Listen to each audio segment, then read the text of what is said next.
Welcome back to the show, 10 Mentors. Every Tuesday, we share one idea, borrowed from mentors, books, and life as it actually is. I'm Dan.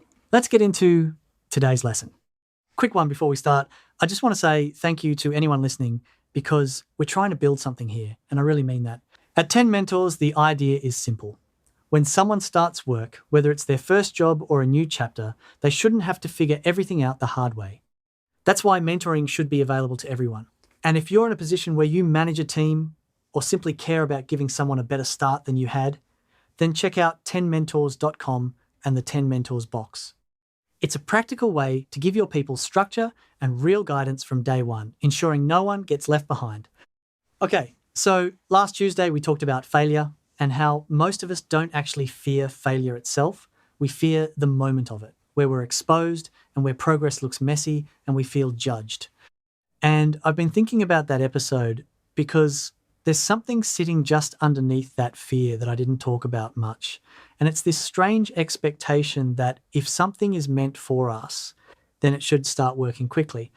And if it doesn't, we start doing that thing where we panic and think, maybe this is a sign, maybe I'm not built for it, maybe I'm too late, maybe I'm behind, maybe I should quit before it gets more embarrassing. And I think that expectation that success should come quickly is one of the biggest reasons people don't make it, because it makes the middle feel like failure and the slow parts feel like a warning sign, when really the slow parts, I think, are often just the price of entry. And if you listen carefully to any real success story, you realize the timeline is always longer than it looks. So today's lesson is about why success takes longer than you think. And I want to talk about it in a way that feels real, because I'm not trying to hype you up. I'm trying to tell the truth. One that actually helps when you're in year 2 or year 5 and you feel nothing is really working yet. And to do that, I'd like to use racing, specifically Formula One, to illustrate this point because it provides a clear example of this concept. Because if watch it, you see the polished end product. You see the suits, the sponsors, the grid walk, and the podium. And it can trick your brain into thinking that success is something that happens quickly to a small group of chosen people. But Formula One doesn't start in Formula One. It starts very early in life. Lewis Hamilton is a good example of this because the real beginning of his story is years of karting, long before there was any guarantee it would turn into something real.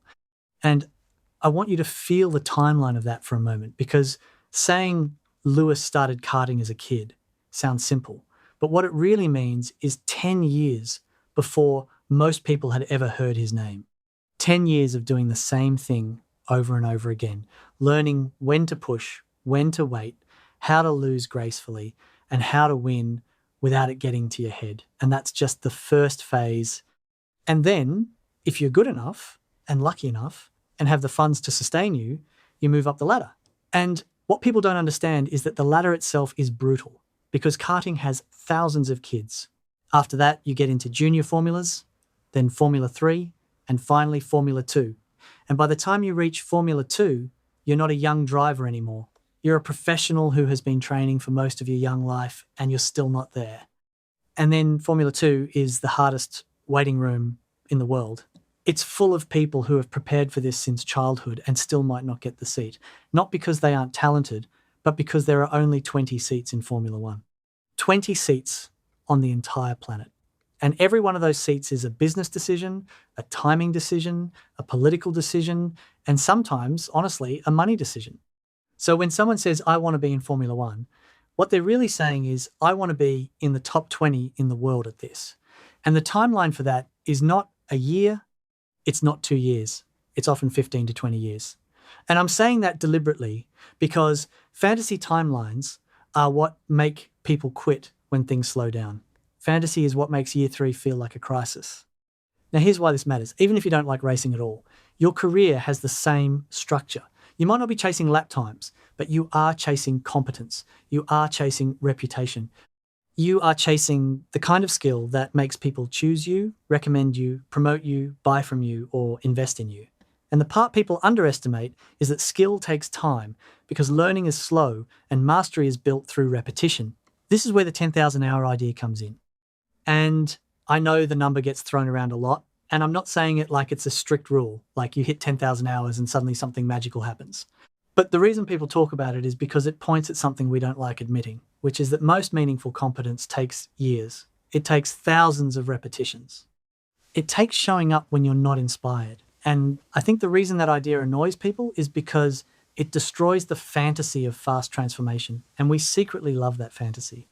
We love stories where someone changes their life overnight or builds a business in 6 months or becomes great quickly because they found their thing. And I'm not saying that never happens. I'm saying it's extremely rare. And even when it does happen, there is almost always a long, invisible runway before it years of practice that nobody sees. For example, a friend of mine went through 7 years as an apprentice in law, then spent another 11 years practicing as a lawyer before being made partner. That's 18 years with no shortcuts. Just years of showing up, learning, being wrong, getting better, and slowly earning trust and competence. And when people see the title at the end, they almost forget the timeline that made it possible. And this is where I want to pause for a second, because this idea that success should happen quickly doesn't just come from inside our own heads. It's constantly being fed to us from the outside, from social media. If you spend any time online, you'll hear the same message over and over again. Quit your job, chase your dream, become an entrepreneur, escape the 9 to 5, build freedom and the life you really want. And I get why that message spreads. It sounds brave and bold. It sounds like the moment where your life finally begins. And honestly, it gets a lot of likes. Entrepreneurs get applause when they tell people to quit their jobs. They get followers when they say things like burn the boats. And sometimes they'll even hand someone a few $1,000s to get started because it makes for a great Instagram story. It looks generous and inspirational, and it feels like proof that success is just one bold decision away, but it often takes a decade and way more cash, sometimes enough to take out a mortgage. Sure, you can go for it, but don't quit your day job just yet. And here's another part that is rarely voiced or it doesn't come up in conversation. If someone is online telling you they made $1 million in their first year or their second year, and now they're selling a course explaining exactly how you can do the same, be very skeptical. Because if someone had genuinely cracked a repeatable, reliable way to make that kind of money that fast, they wouldn't be selling it to strangers on the internet for a few €100. What's usually happening instead is different. They're making their money by selling the story of success, not the thing itself. They're selling hope. They're selling urgency. They're selling the feeling that you're one decision away from finally being ahead. And that works incredibly well online because it plays directly into our impatience, our insecurity, and our exhaustion. It makes you feel like everyone else has figured something out that you've missed. But most of the time, those models don't work long term. They rely on new people constantly buying in. And when you step back and really look at it, it starts to feel less like mentorship and more like a Ponzi scheme. And again, I'm not saying this to be negative. I'm saying it to protect you. Because real skill, real leverage, real confidence, none of that is built in a few months. It's built slowly, awkwardly, through repetition, again and again over many years. Even with AI, which genuinely is an incredible tool, the same rule applies. AI can help you move faster, but it can't skip the part where you actually have to understand what you're doing. AI doesn't remove the learning curve. It just gives you better tools while you're climbing it. And this connects directly back to failure and time, because a lot of people don't struggle because they chose the wrong path. They struggle because they were never told how long the path actually is. They quit jobs they didn't hate just to chase dreams they hadn't pressure tested first. And when the boredom hits, when the stress hits, when the problems don't stop coming, they think something has gone wrong. When really, nothing has gone wrong at all. They're just in the early years.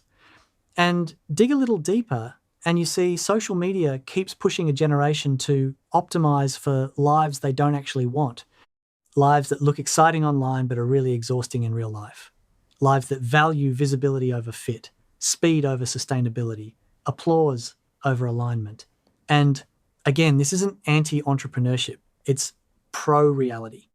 Because whether you stay in a job, build a business, change careers, or do something completely different, the same rule applies. Everything takes time. There is no path that skips the boring middle. There is no version of success that doesn't ask for patience, sacrifice, and a willingness to sit with discomfort longer than you would like. If you want a practical way to think about this, look at what real professionals do. If I go back to racing, for example, they don't set a vision and then just hope. They translate it into something measurable, something like finishing top 3 this season. Then they break that into areas they can actually improve on year by year. That's mastering a craft right there. And that system works in your career too. You need a real vision, you need a season goal, and a few pillars you can actually improve. You need weekly structure and daily actions that are small enough to repeat and meaningful enough to compound. Because when you do that, you stop needing progress to look dramatic. You start living like someone who is actually building a real craft. And once you're in that mindset, time stops being your enemy and becomes your partner. Because you finally understand what the winners understand. Most people don't lose because they fail once. They lose because they leave. They tap out in year 4 of the 10. They quit too early. So here's the question I'll leave you with today. What are you building, and how long are you actually willing to stay in it before you decide it is working? Because if Lewis Hamilton had looked at year 6 of karting and said this is taking too long, then there's no Formula One story. Mastery takes time. So the best thing you can do for yourself is stop treating time as evidence that you are behind and start treating it as the thing that makes the whole project possible. Thanks for spending this time with me on 10 Mentors. I'm Dan. Borrow what helps and leave the rest. Take care, and I'll see you next Tuesday.